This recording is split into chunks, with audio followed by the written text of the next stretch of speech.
आपण थोडं चालण्याविषयी बोलू. बोले तैसा चाले त्याची वंदावी पावले, हे तर आपण नेहमी ऐकतच आलेलो आहोत. पण दररोज चाले त्याची वंदावी पावले आता खरं तर असं म्हटलं पाहिजे. कारण सर्वांनी चालणंच ऑलमोस्ट सोडलेलं आहे. घराच्या बाहेर पडलो की लगेच ऑटो बुक करतो, कॅब बुक करतो, किंवा स्वतःची गाडी असेल तर स्वतःच्या गाड्या काढतो. अगदी थोड्या अंतरावर जायचं असेल तरी सुद्धा आपण काही लोक आहेत दररोज तासभर चालतात आणि त्यामुळेच त्यांचं आरोग्य चांगलं टिकून राहतं. हे गाड्या वगैरे सगळं आत्ता आलेलं आहे. आधी कुठे गाड्या होत्या, त्यामुळे लोक खूप चालायचे आणि म्हणूनच रोगराई तेव्हा कमी होती. आता कसं प्रत्येकाला काही ना काही त्रास आहेच. एकतर वजन वाढलंय, एकतर डायबिटीज आहे, थायरॉइड आहे. तर या सगळ्याला कुठे ना कुठे या आपल्या सवयी कारणीभूत ठरतात. कारण दररोज चालण्याचे इतके फायदे होतात. ऍक्च्युली आपलं शरीरच ना चालण्यासाठी बनवलेलं आहे. आपण चाललो की शरीरातल्या सर्व संस्था अजून चांगल्या पद्धतीने चालायला लागतात. बघा, आता वॉकिंग जेव्हा आपण करायला लागू तेव्हा हळूहळू ब्लड सर्क्युलेशन वाढायला सुरुवात होत असते. ब्लड सर्क्युलेशन एकदा वाढलं की लगेच सगळ्यावरती परिणाम होतो, पचनावरती परिणाम होतो. म्हणजे ज्या गोष्टी अशा बद्ध होऊन राहिलेल्या आहेत ना शरीरामध्ये, त्या मोकळ्या होतात. तर मोकळ्या जेव्हा होतात या सगळ्या संस्था, तेव्हा ते चांगल्या प्रकारे कार्य करू लागतात. कारण पचनही सुधारण्यासाठी आपल्याला रक्तभिसरण सुधारणंच महत्वाचं असतं. तसंच कॉन्सन्ट्रेशनसाठी तीच गोष्ट महत्वाची आहे. म्हणून फिजिकल ऍक्टिव्हिटी झाली की मुलं अभ्यासात चांगली रमू शकतात आणि कॉन्सन्ट्रेट करू शकतात. तर A to Z गोष्टी शरीरात ज्या चाललेल्या असतात त्या सगळ्या फिजिकल ऍक्टिव्हिटीवर डिपेंड असतात आणि म्हणून आपण कंटिन्युअस चालायला पाहिजे. आता तुम्हाला अधूनमधून चालायला जर वेळ नसेल तर सलग 1 ते 1.5 तास वेळ काढायला हवा. सकाळी जर तुम्हाला चालायचंय तर उत्तम वेळ आहे तो म्हणजे सूर्योदयापासून सकाळी 7:30-8 पर्यंत, म्हणजे ऊन वाढेपर्यंत. साधारण 8-8:30 पर्यंत तरी बऱ्यापैकी ओझोनचं प्रमाण वातावरणामध्ये असतं. त्यामुळे तेव्हा तुम्ही चालायला बाहेर पडा. आणि तुम्हाला पुढे जर कामावर जायचंय आणि पुढे शेड्यूल तुमचं बिझी असेल तर लवकर उठा आणि चाला. कारण जितकं लवकर उठणार तितका जास्त वेळ तुम्हाला चालायला वेळ मिळेल. चाला, व्यायाम करा, सूर्यनमस्कार करा. तर तसंच तुम्हाला संध्याकाळी जर वेळ असेल तर संध्याकाळी उत्तम वेळ हा 4 वाजल्यापासून सूर्यास्त होईपर्यंत. त्यावेळेचंही वातावरण शुद्ध असतं. तर अशा वेळेस तुम्ही जास्तीत जास्त चालायला हवं. तर चालल्यानंतर आपल्या शरीरामध्ये बरेच काही बदल घडू लागतात. जसं रक्ताभिसरण वाढतं. आता रक्ताभिसरण जेव्हा वाढतं तेव्हा हृदयाचे ठोके देखील वाढत असतात. आता कसं बसलेल्या स्थितीमध्ये किंवा जसे आपण आता उभे आहोत त्या स्थितीमध्ये प्रत्येक मिनिटाला मोठ्या माणसांमध्ये 65 ते 70 असे हार्टबीट होत असतात आणि छोट्यांमध्ये जरासे जास्त असतात. हाच हार्टबीटचा जो रेट आहे तो वाढतो आणि हार्ट रेट वाढल्यामुळे पटापट रक्ताभिसरण होऊ लागतं. तर हे हार्टबीट जेव्हा वाढत जातात तेव्हा हृदयाची रक्त फेकण्याची क्षमता वाढते आणि म्हणून आपोआपच हाय ब्लड प्रेशरचा त्रास ज्यांना असतो त्यांना उपयोग होतो. कारण ब्लड प्रेशर म्हणजे काय, हृदयाला रक्त फेकण्यासाठी जास्त शक्तीची गरज लागते, तेव्हा त्याला आपण हाय ब्लड प्रेशर म्हणतो. लक्षात आलं. पण आपण शारीरिक व्यायामच एवढा वाढवलाय की ज्याच्यामुळे रक्ताभिसरण पटापट होतंय. तर हृदयाला मेहनत करावी लागेल का जास्त? नाही. म्हणजेच हाय बीपी साठी आपण दररोज चालायला पाहिजे. तसंच रक्ताभिसरण चांगलं झाल्यामुळे अशुद्ध रक्त हे पटापट शुद्ध होतं आपल्या लंग्समध्ये येऊन आणि लंग्समध्ये पटकन आल्यामुळे पटकन ऑक्सिजन आणि कार्बन डायऑक्साईड यांचाही गॅस एक्सचेंज होतो आणि गॅस एक्सचेंज झाल्यामुळे कार्बन डायऑक्साईड नाकपुड्यांवाटे निघून जातं.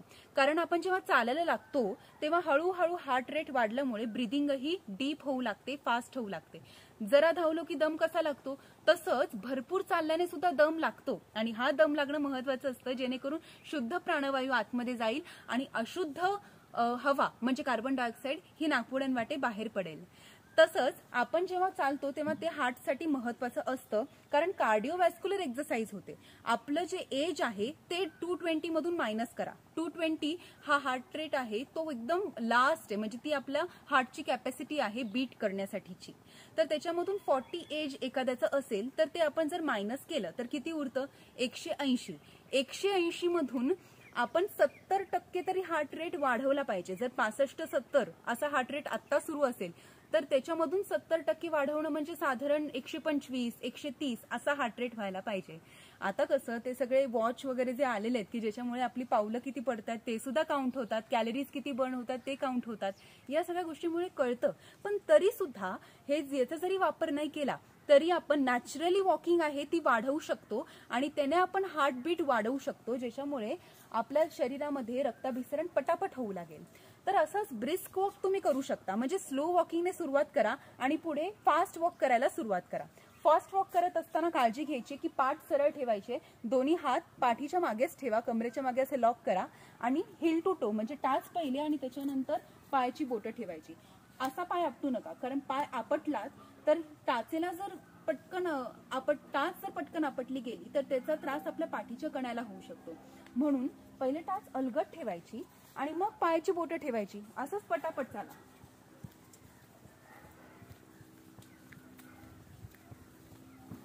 ही आहे फास्ट वॉकिंग. हात जरी लॉक नाही केले तरी तुम्ही असा वॉक करू शकता. तर फास्ट वॉक केल्यामुळे पटापट हार्टबीट वाढू लागतात. आणि कसं आहे, ही ब्रिस्क वॉकिंग जी आहे ती वजन कमी करण्यासाठी महत्वाची ठरते. पण ब्रिस्क वॉकिंग मध्ये जवळजवळ 10,000 स्टेप्स आहेत ना, त्या झाल्या पाहिजेत, जेणे 500 कॅलरीज बर्न होतील. तर 500च्या आसपास कॅलरीज बर्न होण्यासाठी एवढा जास्त वेळ चालायला लागतो. मग जर आपल्याला 10,000 स्टेप्स कंप्लीट करायचे तर साधारण 1.25 ते 1.5 तास आपल्याला लागणारच. पण हेच आपल्याला जर अजून फास्ट रिझल्ट्स हवे असतील आणि आपल्याला अर्धा पाऊण तास चालायचं असेल तर यापेक्षा तुम्हाला फास्ट चालावं लागेल. जेवढी अंग मेहनत होणार तेवढी कॅलरीज बर्न होणार आणि म्हणून हे वजन कमी करण्यासाठी आपल्याला उपयुक्त ठरतं. तर किती फास्ट आपण चालू शकतो ते आपण बघूया. बघा, 1 2 3 4 5 6 7 8 9 10. फास्ट 1 2 3 4 5 6 7 8 9 10.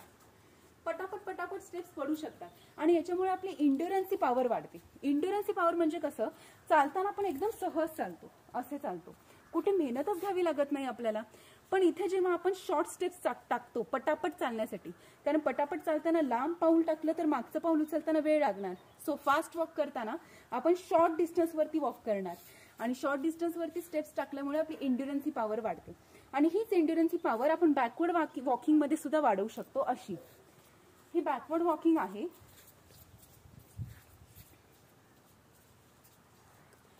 अशा पद्धतीने आपल्याला चालता येईल. जेव्हा आपण बॅकवर्ड वॉकिंग म्हणजे मागे पावलं टाकतो तेव्हा सुद्धा आपली एंड्युरन्सी पॉवर वाढते.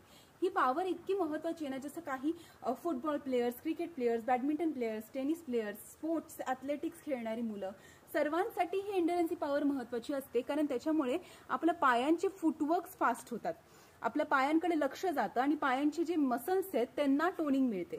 तर पायाचे मसल्स म्हणजे मेन काफ, ऍक्च्युली आपण चालू शकतो, धावू शकतो ते या काफ मसल आणि या टेंडन अँकलमुळे चालू शकत असतो. आणि म्हणूनच या भागाला जितकं आपल्याला स्ट्रेंदी करता येईल तितकं स्ट्रेंदी केले पाहिजे, जेणेकरून जिने चढताना पुढील उतरता वयात तुम्हाला त्रास होणार नाही. तुम्ही जर चाललात जास्त तर लगेच गुडघे किंवा पाय भरून येणार नाही, दुखणार नाही, किंवा उतरत्या वयामध्ये आपल्या चालण्याची शक्ती कमी होणार नाही, वेग कमी होणार नाही. म्हणजे आता तुमचं चालणं किती महत्वाचं आहे ते बघा. चालण्याचं कसं आहे माहितीये, जे रेग्युलरली चालतात त्यांच्याकडून चालण्याची सवय कधी सुटणारच नाही. पण जे चालत नाहीत त्यांनी जरी ठरवलं की मी उद्यापासून चालेल, मी एवढ्या दिवसांनंतर चालायला सुरुवात करेन, माझी सगळी कामं झाल्यानंतर मी पुढे बघेन, असं जेव्हा आपण म्हणतो तेव्हा त्याला खूप अंतर असतं. कारण त्या आपल्याला त्याच्याबद्दल माहितीच नाही. चालण्यानंतर शरीरामध्ये काय चेंजेस होतात, किती हलकेपणा येतो, आपलं रक्ताभिसरण वाढल्यामुळे किती छान वाटतं, फ्रेश वाटतं, किती पॉझिटिव्हिटी येते, याबद्दल आपल्याला माहितीच नसतं. आणि म्हणून आपण आजच्या दिवस जर चाललो तर उद्याच्या दिवस चालणारच असं नाही. नित्य नियम जर असेल, तुमचं चालणं रेग्युलरली असेल तरच त्याच्यामध्ये तुम्ही सातत्य ठेवून त्याच्यामध्ये आपण इम्प्रूव्हमेंट करू शकतो आणि असे नवीन नवीन प्रकार शिकू शकतो. जसं एक भ्रमण प्राणायाम मी तुम्हाला सांगते. साधारणतः आपण बसून प्राणायाम करत असतो, पण भ्रमण प्राणायाम हा आपण चालता चालता करू शकतो.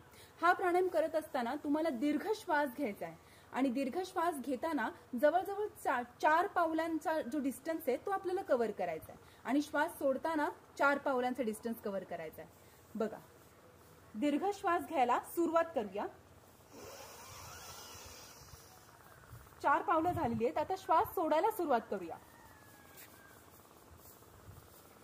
असंच आपण जास्त मोठी वॉक करू शकतो. जसं आपण 6 स्टेप्सचा अंतर पार करूयात एका श्वासामध्ये. श्वास घ्यायला 6 स्टेप्स, श्वास सोडायला 6. अशीच आपली कॅपॅसिटी आपण वाढवत जायची. आता 10 पावलांचाही आपण प्रयत्न करू शकतो. 1 2 3 4 5 6 7 8 9 10. श्वास घ्यायला 10 पावलं आणि श्वास सोडायला 10 पावलं, असं तुम्ही 16 पावलांपर्यंतही जाऊ शकता. म्हणजे इथे कसं आहे, तुम्ही दीर्घ श्वास जितका जास्त घेणार तितका जास्त वेळ आपला ऑक्सिजन एक्सचेंजला मिळणार. म्हणजे फुफ्फुसांमध्ये ऑक्सिजन आपल्या धमन्यांमध्ये जातं, वेन्समध्ये जातं आणि पुढे तिथून कार्बन डायऑक्साईड बाहेर पडत असतं. तर ही सायकल चांगल्या प्रमाणे चालण्यासाठी आपण हा प्राणायाम करू शकतो, ज्याच्यामुळे आपल्या शरीरामध्ये ऑक्सिजन जास्त वाढेल. तसंच पचनक्रिया सुधारण्यासाठी मी तुम्हाला आणखीन एक ब्रीदिंग टेक्निक सांगते, ती पण नीट समजून घ्या. नाकपुड्यांवाटे श्वास घ्यायचा आणि तोंडावाटे श्वास बाहेर सोडायचा. नाकपुड्यांनी श्वास 2 ते 3 पावलांमध्ये तुम्ही घेतला. आता तोंडाने बाहेर सोडा. परत श्वास सोडा. तोंडाने श्वास का सोडायचा? कारण आपली जी एलिमेंटरी कॅनल आहे, म्हणजे काय तर तोंडातून ते गुदद्वारापर्यंत सरळ एकच ही नळी असते आणि हीच नळी म्हणजे छोटे आतडे, मोठे आतडे, आपली अन्ननलिका ही सगळी कनेक्टेड असते. आता मोठ्या आतड्यांमध्ये जर मळ साठून राहिलेला असेल आणि मग तो मळ मोठ्या आतड्यांच्या आतल्या बाजूला चिकटून राहिलेला असेल तर त्याच्यामुळे आजूबाजूचं त्याचं वातावरण आहे ते दूषित होतं. टॉक्सिन्स आहेत ते सगळे स्प्रेड होतात आणि ते टॉक्सिन स्प्रेड झाल्यामुळे तोंडालाही दुर्गंधी असते. लक्षात आलं? म्हणजे पोट साफ असेल तर संपूर्ण अन्ननलिका आणि छोटे आतडे, मोठे आतडे हे पूर्णपणे साफ होतात. मग अशाच प्रकारे जेव्हा आपण तोंडावाटे श्वास बाहेर सोडत असतो तेव्हा ही दुर्गंधी बाहेर जात असते, हेच टॉक्सिन्स बाहेर जात असतात आणि यामुळे पचनक्रिया सुधारते आणि चिकटलेला मळ हा आतड्यांमधून पुढे ढकलण्यास मदत होत असते. आणि तसंच चालण्याचे फायदे इतके होतात. आता बद्धकोष्ठतेचा त्रास किती जणांना आहे? तुम्ही जर रोज सकाळी कोमट पाणी पिऊन चालायला बाहेर गेलात तर जवळजवळ अर्धा तासाच्या वॉकिंगनेच तुम्हाला बरं वाटेल आणि पोट चांगल्या प्रकारे साफ होईल. तर अशा प्रकारे चालण्याचे अनेक फायदे होतात.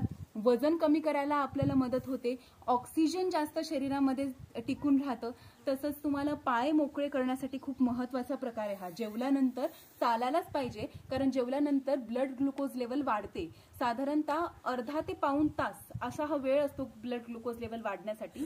आणि तेव्हा जेव्हा आपण चालतो तेव्हा इन्सुलिन या शुगरला चांगल्या प्रकारे डायजेस्ट करू शकतं आणि ही शुगर आपल्या प्रत्येक पेशीपर्यंत चांगल्या प्रकारे पोहोचू शकते आणि आपल्याला ऊर्जा मिळू शकते.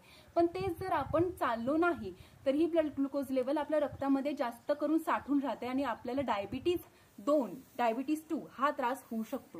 म्हणून ज्यांना डायबिटीज आहे त्यांनी रोज जेवल्यानंतर चालायला सुरुवात करा. म्हणजे आता चालणं इतकं महत्वाचं झालंय, कारण आपल्या भारताची स्थिती अशी आहे की जर आपण इंटरनेटवरती सर्च केलं वर्ल्ड्स हेल्दीएस्ट कंट्री असं जर तुम्ही सर्च केलं तर तुम्हाला ती लिस्ट येईल समोर आणि त्याच्यामध्ये आपला भारत हा 103 या क्रमांकावरती आहे. तसंच दुसऱ्या बाजूने जर आपण बघितलं तर भारत हा जगातला 3ऱ्या नंबरवरती ओबेसिटीमध्ये येतो. ओबेसिटी म्हणा, लंग कॅन्सर, डायबिटीज, त्याच्यामध्ये भारत हा 2ऱ्या 3ऱ्या क्रमांकावर येतो. त्याच्यातून पण भारतामध्ये महाराष्ट्र हा 1ल्या क्रमांकावर येतो. म्हणजे जास्त ओबेस पर्सन्स किंवा diabetes, lung cancer, breast cancer, colon cancer असं सगळं प्रमाण आहे ते महाराष्ट्रात जास्त आहे. त्यानंतर गुजरात, मग हरियाणा, मग कर्नाटका असे सगळे क्रमांक पुढे लागलेले आहेत. म्हणजे आपल्याला लक्षात येईल की किती गरज आहे आपल्याला या सगळ्या चांगल्या चांगल्या सवयींची. आणि म्हणून असं म्हटलेलं आहे दररोज जो चालतो त्याचं भाग्य धावतं. वेळ मिळतो जेव्हा आपण चालतो ना तेव्हा विचार करायला वेळ मिळतो, आजूबाजूचं वातावरण अनुभवायला आपल्याला वेळ मिळतो, झाडांना पाहायला वेळ मिळतो, जमिनीशी आपण कनेक्ट होतो. आणि इतके चांगले संस्कार आहेत. समुद्र वसने देवी पर्वतस्तन मंडले विष्णुपत्नी नमोस्तुभ्यम पादस्पर्शम क्षमस्वमे. हा जो विचार आहे जो की पादस्पर्शम क्षमस्वमे, की माझे पाय या पृथ्वी मातेला लागतायत तर हे पृथ्वी माते मला क्षमा कर.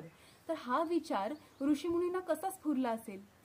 जेव्हा आपण निसर्गाशी कनेक्ट होतो तेव्हा आपल्याला असे चांगले विचार स्फुरू शकतात आणि हेच जे भारतीय संस्कार आहेत हे आपल्यामध्ये रुजू शकतात तेव्हाच जेव्हा आपण आचरणाला सुरुवात करतो. त्यामुळे नुसतं ऐकून उपयोग नाही, तुम्हाला दररोज तास 1.5 तास खरं तर चालायला पाहिजे, पण जितका वेळ मिळेल तितकं तुम्ही चालत राहा आणि स्वतःचं आरोग्य सुदृढ करून घ्या. धन्यवाद.